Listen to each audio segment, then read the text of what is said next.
Rede de computadores, os protocolos ARP e CSMA/CD. Nesse vídeo, falarei sobre o que são esses protocolos, como funcionam, quais são os serviços que eles oferecem, onde são aplicados e como funcionam os seus cabeçalhos. Inicialmente falarei sobre o protocolo ARP. O protocolo ARP nada mais é que um protocolo usado para encontrar o endereço da camada de enlace, por exemplo, na Ethernet. Então, como é que ele faz?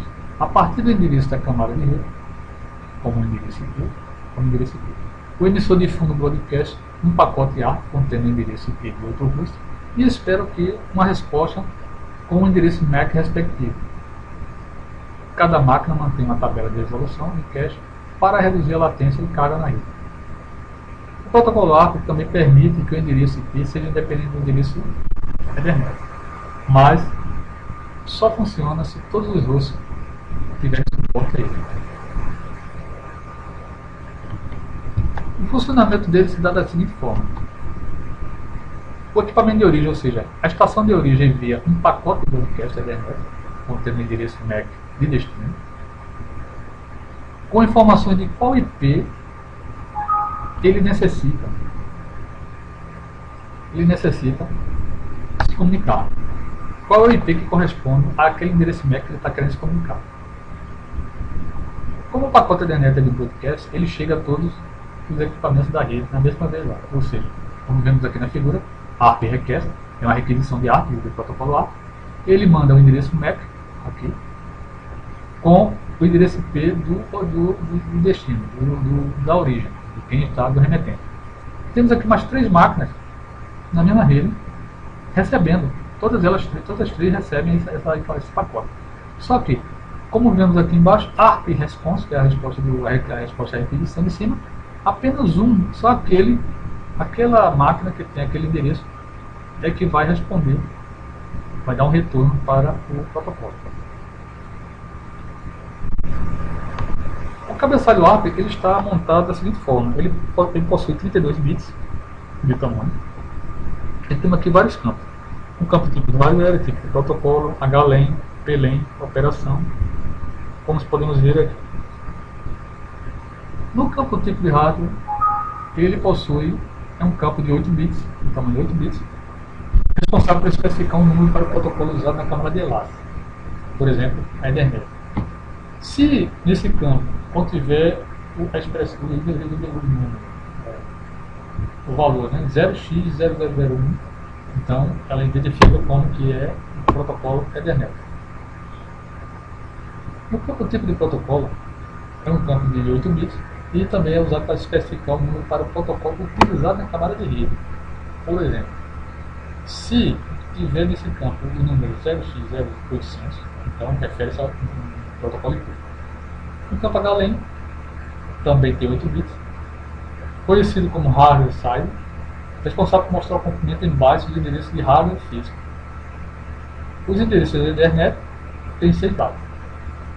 No campo PLAN também tem 8 bits. É conhecido como protocol side, tamanho do protocolo. Responsável por mostrar o comprimento em bytes do endereço lógico da rede. Os endereços lógicos especificados de IPv4 têm 4 bytes. O campo operação, também conhecido como opcode, tem 16 bits e é responsável por especificar se a operação é uma requisição ARP request, ou requisição de ARP do protocolo ARP, ou uma resposta ARP, ou seja, resposta ao protocolo. Se o campo contiver o número 0x0001, refere-se a uma requisição. Se for 0x0002, refere-se a uma resposta. No campo endereço de enlace, o transmissor, ele possui 48 bits, porque, como vemos aqui, enlace ao transmissor, ele tem esse primeiro campo aqui, que tem 32 bits, de toda a largura do cabeçalho, somado ao outro campo endereço enlace do transmissor, que tem 16 bits, então dá 48 bits. Isso acontece também da mesma forma com o endereço enlace do destino.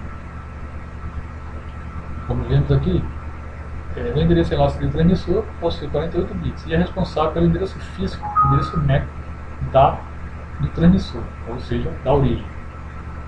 O endereço IP do transmissor é um campo de 32 bits responsável por guardar e armazenar o endereço lógico IP do transmissor, da origem. O endereço enlace do destino, isso que eu já falei anteriormente, também possui 48 bits, que é justamente isso aqui. O enlace do destino ele tem um campo de 32 bits e mais um campo de 16 bits, totalizando 48 bits, para que fique bem claro. E ele guarda o endereço físico MAC do destino, da máquina de destino. E o valor dele, como podemos ver aqui, tem 6 pares de números, uma requisição. O endereço IP do destino tem 32 bits, é responsável por guardar o endereço lógico IP do destinatário, da máquina de destino. Quais os serviços que o protocolo ARP oferece? Dentro dos serviços que o protocolo ARP oferece, nós temos aqui os endereços de controle de acesso à mídia, que são obtidos através de uma solicitação de difusão da rede, na forma de uma pergunta. Ele lança a pergunta em broadcast para toda a rede, para todas as máquinas que estão na rede, que pertencem àquela rede. Querendo saber qual é o endereço de controle de acesso à mídia de um dispositivo configurado com o endereço IP incluso. Quer dizer, ele manda o endereço IP e quer saber qual é o MAC, qual é o endereço MAC que corresponde àquele IP, qual é a máquina que tem aquele endereço físico.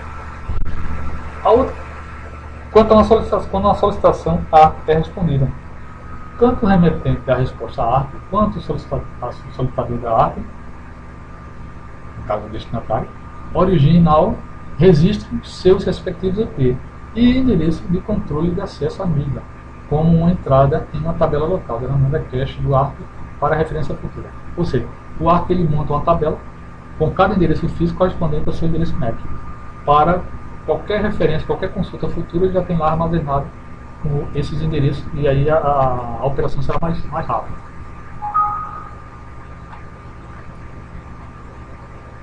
Qual a aplicação do protocolo ARP? Onde ele pode ser aplicado? Quais são as aplicações dele? Ele é um protocolo genérico, capaz de traduzir endereço de qualquer protocolo de rede para endereço de qualquer protocolo de enlace. Faz essa tradução, né? Ele pega o endereço IP e associa ao endereço MAC. A partir do momento que a máquina responde qual é o endereço MAC daquele IP, ele faz essa associação e guarda na tabela para consultas futuras. Mas, com mais frequência, o endereço ARP, o protocolo ARP, ele é usado na tradução de endereço IP para endereço Ethernet, ou de endereço IP para endereços MAC, um padrão na tecnologia 802.11, nas redes sem fio. Sobre o protocolo CSMA-CD, posso dizer que é um protocolo de detecção de colisão, um protocolo de acesso mútuo e detecção de colisão. Ele é usado em telecomunicações, também com uma função de organizar a forma como os dispositivos de rede compartilham o canal utilizando a tecnologia Ethernet. Ele tem a capacidade de identificar, né, se está ocorrendo alguma transmissão, ou seja, o primeiro passo na transmissão de dados em uma rede Ethernet é verificar se o cabo saiu, ou seja, ele escuta o meio e verifica se o canal, o cabo, está sem comunicação. Não há nenhuma estação está usando aquele meio no momento tentando se comunicar.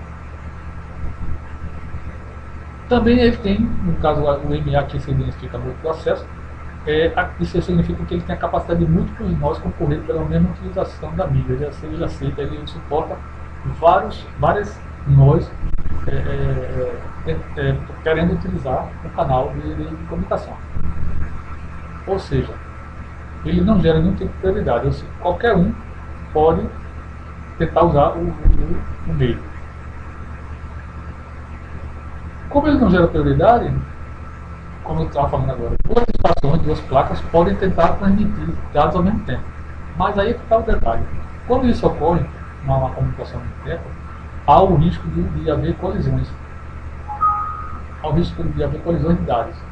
Então, para que isso não aconteça ou que ele procure prevenir, aí é que entra essa parte do protocolo, que é o CD, que é a detecção de colisão, que é responsável para identificar colisão na rede. O que é que ele faz? Ele escuta o meio, se não tiver ninguém usando, ele tenta mandar o pacote, né? Tenta mandar os dados. Se ele identificar que vai haver colisão, ele interrompe totalmente a comunicação e faz novas tentativas, até que o meio esteja liberado. Justamente como ele funciona. Justamente o funcionamento dele se dá da seguinte forma. Ele identifica qual mídia está disponível para a transmissão. No momento, a transmissão é iniciada. O mecanismo CD, que é a detecção de colisão, entra em ação ao mesmo tempo que ele obriga que os nós escutem a rede enquanto emite os dados. Todos os nós vão escutar a rede antes de transmitir os dados, para essa verificação. Se houver transmissão, eles suspendem, interrompem a transmissão, o transporte da comunicação, e tentam e ficam verificando para que haja, até que haja que a rede esteja, o canal esteja liberado.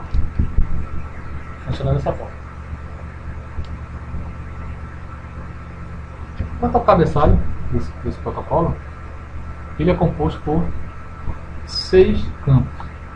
Temos o preâmbulo com 8 bytes, o endereço de destino 6 bytes, o endereço de origem 6 bytes, o tipo 2 bytes, os dados que vão de 46 a 1500 bytes e o FCS que tem 4 bytes. O preâmbulo, esse campo ele contém 64 bits, ou seja, 8 vezes 8, e cada bit tem 8 bits, cada byte tem 8 bits, então ficam 64 bits. E a função desse campo é de sincronizar o relógio próprio do transmissor com o receptor e delimitar o início do campo endereço de destino. No campo endereço de destino, que traz o endereço MAC do receptor, que pode ser, esse endereço pode ser em broadcast para todos ou unicast para um endereço específico, é responsável por guardar esse endereço. Ele tem um tamanho de 48 bits. Já o campo endereço de origem tem um tamanho de 48 também, 48 bits, mas ele guarda o endereço MAC do transmissor, ou seja, da máquina de origem.